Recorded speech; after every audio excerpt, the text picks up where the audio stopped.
If you want a crash course in what's really going on with your brain when you sleep, follow this guy. There's so little known compared to other areas of science and neuroscience in particular. It's about the mystery of sleep. Here, so you can see the fluid is the brightest. Right. Stuart Fogel is a psychology professor and the director of sleep neuroscience at the Royal Ottawa's Institute of Mental Health Research. And I'm getting a front row seat in one of the few places in the world that actually records what happens in the brain during sleep. Being able to leverage new technologies, draw back the curtains and peer inside to see what's happening in the brain while we're sleeping is just fascinating. All right, come on in, Duncan. This is how it begins, my journey into the world of sleep, to understand why we can't do without it. 60% of Canadians don't get the sleep that they need or the sleep that they want. It's quite a big number. Yeah. That's a huge number. That over half of us are not getting as much sleep as we want. That's right. It's a big question. Fogel is halfway through a 4-year research project uncovering connections between sleep and memory. And a lot of what sleep is good for has to do with memory. People are really gaining a lot of interest in this because there seems to be so much about sleep. The more we do study this, the more we find how there's just so many aspects of sleep that are involved in memory processing. Okay. Just have you close your eyes, please. To show me why sleep is so critical to how we learn, I'm not actually going to sleep. All right, Duncan, we're going to get started with the task now. We're going to be Not right away. First, a skill test. The tower of discs that you see on the left, that you're going to want to move those all the way to the right, but you can only move... Using my fingers on this keypad, I have to move those colored blocks from left to right. All of it captured by this $10 million MRI machine. So he's nearly got the whole strategy figured out, not in an optimal sense. These images show different parts of the brain activating while it struggles to learn the task. The same kind of brain activity occurs during sleep, and to Fogel, that's a crucial discovery. What we see is with a period of sleep that people just arrive at this aha moment where they've arrived at the solution, the optimal solution to the puzzle that they couldn't necessarily get to before they had sleep.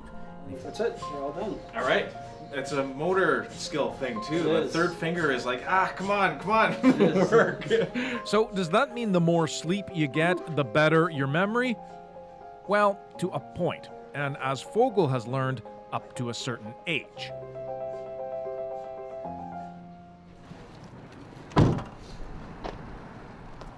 To better understand how memory and sleep change as we age, we recruited 60-year-old Tom Patterson. He's my fellow lab rat in the sleep lab tonight. Well, Fogel runs us through more tests. Hi, Tom Patterson. Hi, Tom. It's Stuart Fogel. Tom is what scientists describe as an optimal aging adult. Super. So this is someone that is really healthy and in sort of ticks all the boxes for the different measurements that we use. They're physically active. They aren't on any medications. They have no sleep complaints. Tom fits the bill on all fronts, and most importantly, he shows no early warning signs of dementia. How much are you hearing older people say that they're worried about premature dementia or memory loss? Almost every subject who enrolls in the study, I would say. I certainly think about it now because I'm 60, and I think about that kind of thing. Oh, Jesus, I wonder if my memory's getting worse. Why did I go to the garage? You remember halfway back to the house, that kind of thing. Yeah. Fridge moments. Opening up the fridge. What's in there? Yes. Just standing there. Exactly. Yeah. I don't know what I was looking for. Yeah.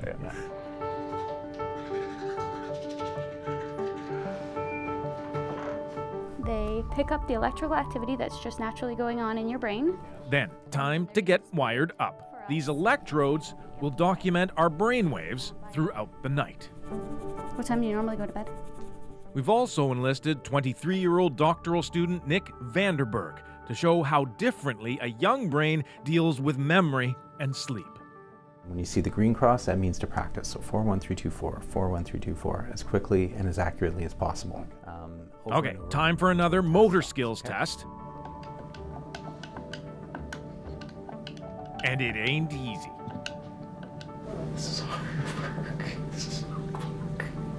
Onto one of these, I'll have you hold on to this side. Perfect. A few more wires to hook up because I didn't look Frankenstein-y enough, and then finally, time for bed. It should be really easy to sleep tonight. Good. Duncan, can you hear me okay? Yes. So you're just gonna make yourself comfortable in the bed and you're off to sleep for the night? Okay. All right, good night. Okay, that's everybody.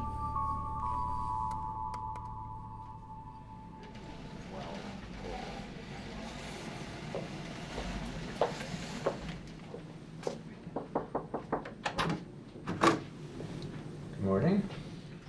How did you sleep? Bright and early,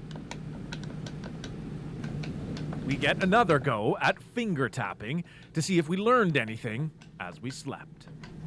What was it like to do it this morning? And it seemed it was quicker initially. I totally felt like I was faster this morning. You felt it, eh?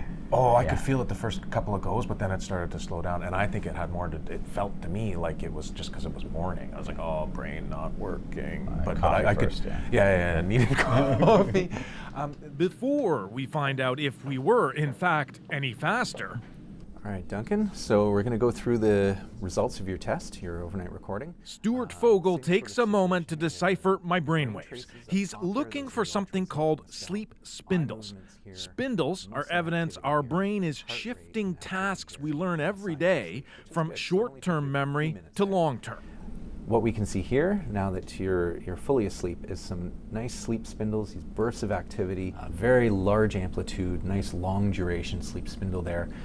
Other ones here as well. So your brain is really working hard there. I'm so happy I have good sleep spindles. But what's my brain doing when I have a sleep spindle? That indicates that you're probably reprocessing that information, reactivating those memory traces, integrating them into long-term memory stores. Overnight, my spindles were on overdrive, which means I was probably practicing the test without being aware of it. How did I compare to Tom and Nick? Time to find out. We're about to see who was actually better at the motor skills / memory task after we slept. And so what you see here is what we would have predicted. On this graph, a lower bar means a faster performance. Nick, who's our younger subject, has the benefit from sleep. So Nick's got speed fingers. So he got a lot faster here. Yeah, that's quite a good improvement in terms of speed. The blue is the training session, so that was the evening when you were learning it for the first time, and then the red bars are the retest, so that's the morning session where we want to see how well you did after a night of sleep. What we see here is very typical in a younger subject like Nick, where they start off at a certain level there, and then they improve after a night of sleep. Duncan, we see a similar sort of thing here. You're a little bit slower overall, but you do still get a little boost from sleep. That's the eureka moment. A good night's sleep boosts your brain power. So the boost is really what you're honing in on to show us how important the sleep is. Yeah, that's right. Because if we're not getting the sleep, then that boost is really important. That boost doesn't happen. That boost only happens with sleep. He's learning the task just fine. But for Tom, as expected, there was no boost at all. Is that as we get older, we don't derive the same benefit from sleep. So Tom doesn't have that boost after sleep, that improvement from at retest that sleep seems to afford. It's showing me that I'm getting older and I'm right where my age group should be, and I'm not. It's not bad or a critical memory loss. It's just indicative of my age. Our sleep patterns undoubtedly change as we age, but Fogel hopes if we improve our sleep, it will help treat, maybe even ward off, dementia. The moral of the story would be to do everything you can to make sleep a priority, and to eliminate the things that are going to interfere with sleep, because sleep definitely can stand to provide a benefit, and perhaps even stave off things like dementia. I wouldn't necessarily call it the fountain of youth, but I think there's something to be said about its ability to keep our brains healthy as we age. Okay, so Duncan, I'm glad you did well on the test, but I confess I'm a bit more curious about Tom because, you know, he presumably had a good night's sleep.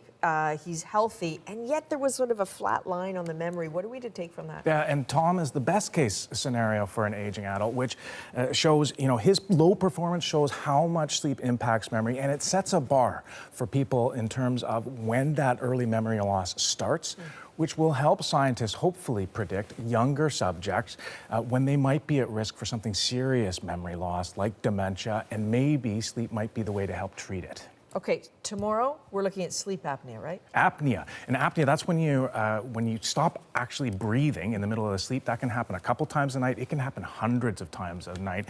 And it has serious health impacts, obviously, and many Canadians don't know they have it. So we followed another 3 people through another sleep test, but this one was at home. That presents a few challenges, and take a peek at this. So, off they go to give it a try.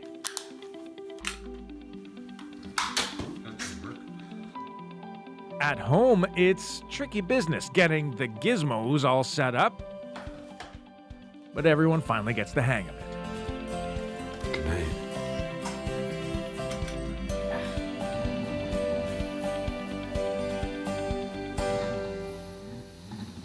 Okay, these are good sports, letting you lurk in their homes all night long. Looking forward to that tomorrow. Going to learn something. I'm looking forward to going home and getting a bit of sleep tonight. What about you? Yes, please. See you later. Thanks.